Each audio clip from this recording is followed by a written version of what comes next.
एक ही दो होंगे तुम्हारे जैसे। मोहतरमा नेहा सिंह राठौर आपके रूबरू भरपूर तालियों के दरमियान स्वागत कीजिए, इस्तकबाल कीजिए।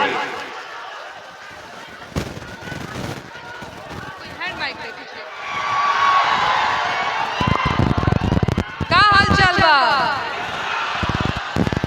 का हाल चाल बा? अरे आप लोग भी बताइए क्या हाल चाल है जी? अरे हमरो एकदम बढ़िया बा। मैं मुजफ्फरपुर दरभंगा देवरा बंधौली पहली बार आई हूँ और मैं आप लोगों का उत्साह देखकर मुझे अभी लग रहा था कि मुझे कहीं नींद ना आ जाए, देर हो रही है, रात हो रही है, पर आप लोगों का भाई उत्साह देख करके मेरी नींद एकदम खुल गई है। माइक ऊपर। अच्छा, मैं बिहार में बिल्कुल गाएंगे। बिहार में काबा, यूपी में काबा, देवरा बंधौली में काबा, दरभंगा में काबा। देखिए, सबसे पहले मैं धन्यवाद करना चाहती हूँ नौशाद भाई का, आपने मुझे यहाँ बुलाया, नहीं तो मेरी मुलाकात कहाँ ही हो पाती आप लोगों से। बहुत अच्छा लग रहा है आप लोगों से मिलकर, और ज्यादा मैं भूमिका नहीं बनाऊंगी, है ना। अर्शी भाई का भी मैं धन्यवाद करना चाहती हूँ और फैयाज बाबा का भी धन्यवाद करना चाहती हूँ। मैं आप सभी का धन्यवाद करना चाहती हूँ। फैजी भाई का भी धन्यवाद करना चाहती हूँ। मैं आप सबका धन्यवाद करना चाहती हूँ और मैं ज्यादा भूमिका नहीं बनाऊंगी क्योंकि मुझे पता है आप लोग भी गीत सुनने आए हैं। आराम से बैठ जाइए, मैं गीत सुनाती हूँ।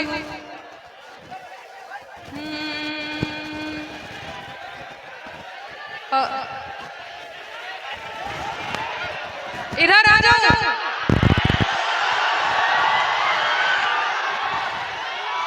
बाप रे बाप, इतना प्रेम करते हैं आप लोग मुझसे। ये बात अगर मैं यहाँ नहीं आती तो मुझे कैसे पता चलता महाराज। बहुत प्रेम करते हैं, बहुत बहुत धन्यवाद। मैं यहाँ आ जाऊं? मैं यही, अच्छा यहीं से मैं नहीं समझ पा रही हूँ, दरअसल बीच में आ जाती हूँ। ठीक ठीक ठीक ठीक ठीक।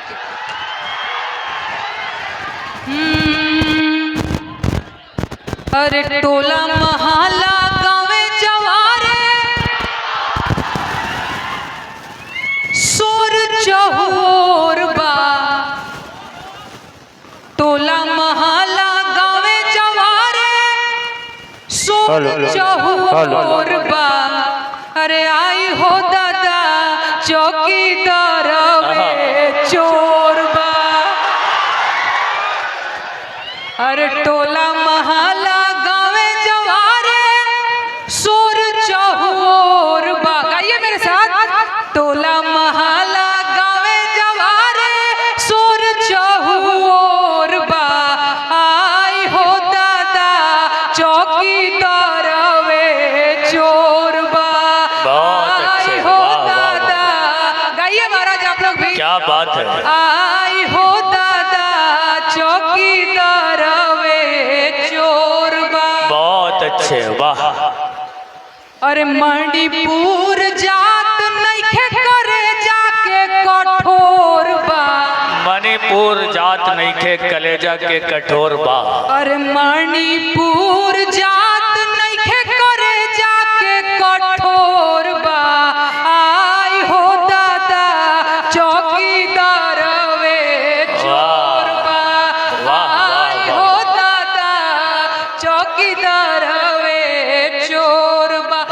पाकल दढ़ी, सुनिए सुनिए सुनिए। अरे पाकल दढ़िया वाला फकीरवा,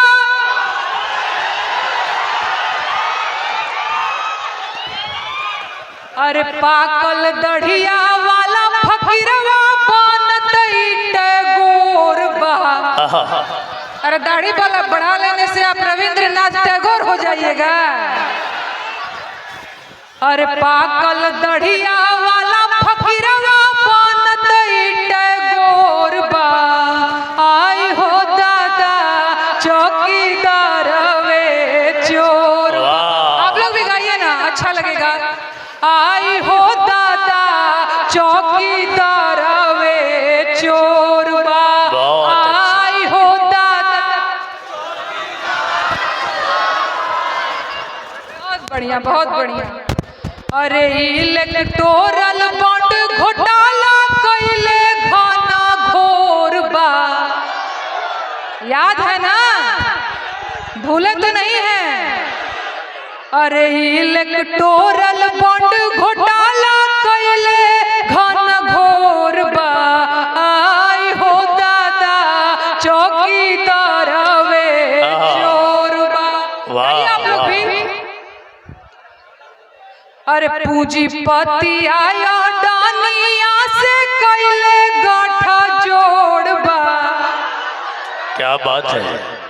अरे लोकतंत्र के कैलस 10 साल में कमजोर बा, आई हो दादा चौकीदार वे चोर। एक बार मैं चाहती हूँ कि आप लोग मेरे साथ गाइए, माइक मैं आप लोगों को दूंगी।